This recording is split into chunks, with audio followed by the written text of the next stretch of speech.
just create new project. You could use Photoshop. I'm using free alternative, Photopea, like 512 by 512. Let's do is make this fully black, create a new layer like this, or click here, go to your lasso tool, and then basically just make lines like this.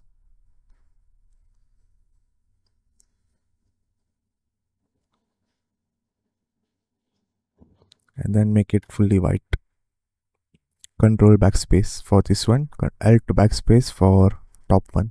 Now if you go into, let's say, your paintbrush, create a new layer, create a clipping mask, make sure it's fully black, around 20%, and then your paintbrush, you could choose fully hard brush. And if you have a pen, you could use what you call like a pressure sensitive. If you don't, you could still use with mouse. I have pen, so I'm clicking this. If you don't have pen, no need to click this. And then kind of just start like this stuff. So because it's 20%, right now it would be same color, but if you do it again, it would be more 20%, and it will kind of create this variations.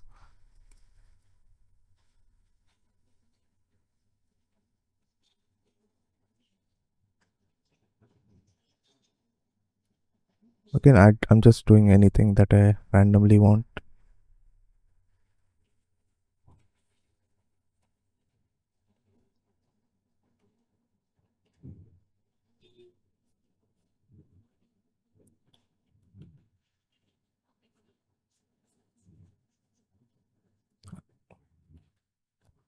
Then let's do zero hardness, and then just do some spots here and there.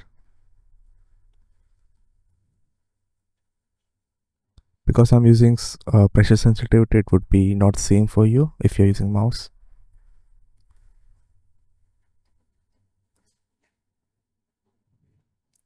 Like this.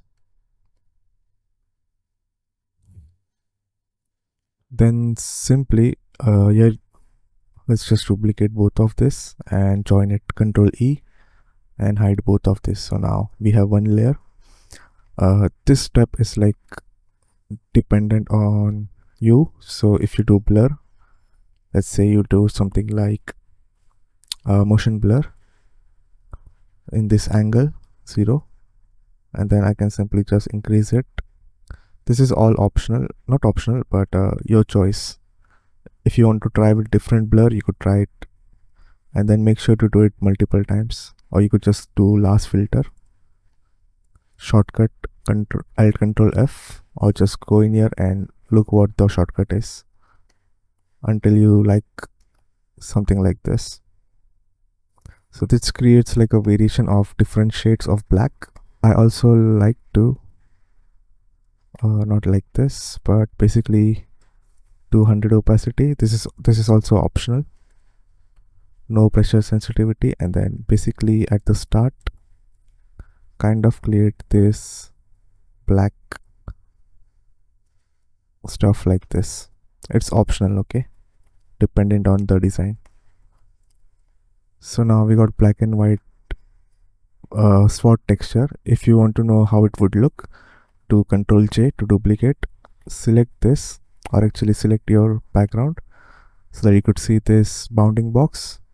Make sure ruler is on. So in the rulers, drag this top part till this part like this, and then we will select our this stuff. What is it called?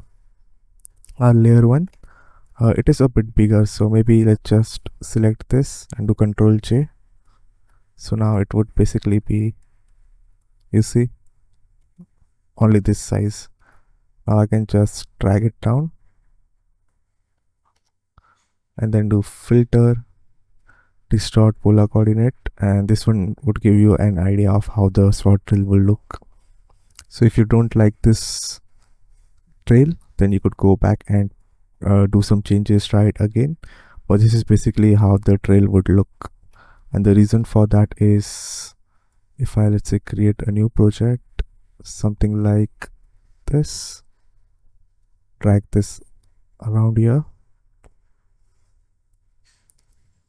Okay, like this. Maybe make this fully black. If I select this and make this stretch, this is what's basically happening on a trail. This texture is basically getting stretched over the curve. So based on how the curve has been set in your project, it would be different. But basically this is what happens. You basically stretch this over a texture. So this can kind of give you an idea of how it would look for you. Okay. And because we use some black and white spots, it basically, if I hide this, because of this black and white patches, it creates some gradients like this. And then one thing you will also notice is that this part would always be furthest, or whatever, this part will be always the furthest, and this one would always be closest when you do something like a polar coordinate. So if this was like a, I don't know, sword stuff, this one would be top, this one would be bottom.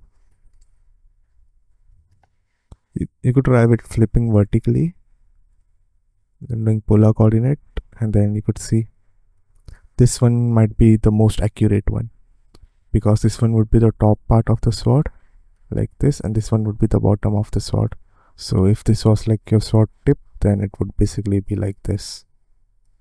Okay.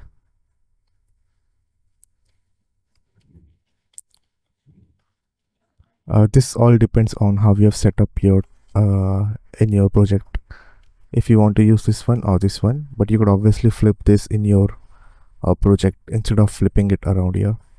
And because you have used black and white like this, you can actually use the gradient to control these colors basically.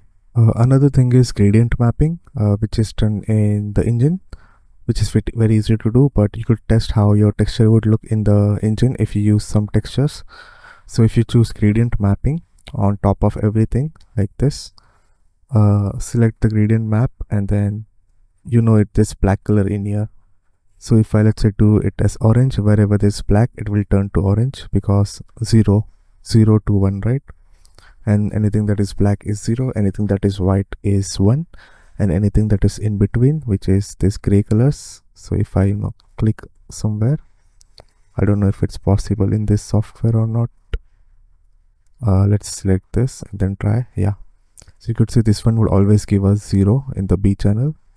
This one would always give us like 70, so 0.7, 0.53, 0.4. It will always be like on the left side. So what you could do is you could use a gradient map and then say that wherever there is 0, it should be, let's say, what you call, like this orange color. But we don't want that because this is a texture, so we will always keep this as 0.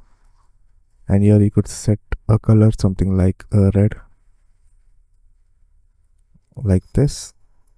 And then you could see that at 0.4, which is wherever there's 0.4 gradient value, it will always be red. Wherever there is 1, which is 1 is like fully white, there would be this white color. So wherever there is pure white, which is value 1, it will basically be this color.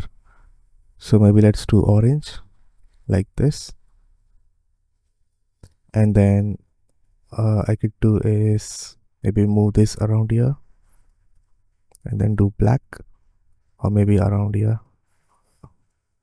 Okay, maybe like this. It is all dependent on the texture that was made and where you use like the gray values and all. And you could create like a black texture like this, like a black stuff in the center.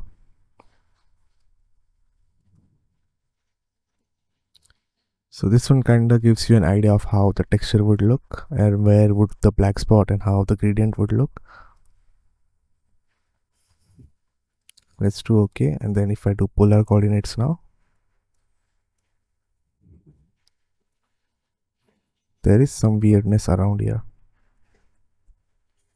which means there's going to be same issue. There will be like the same issue in the software too. because of this.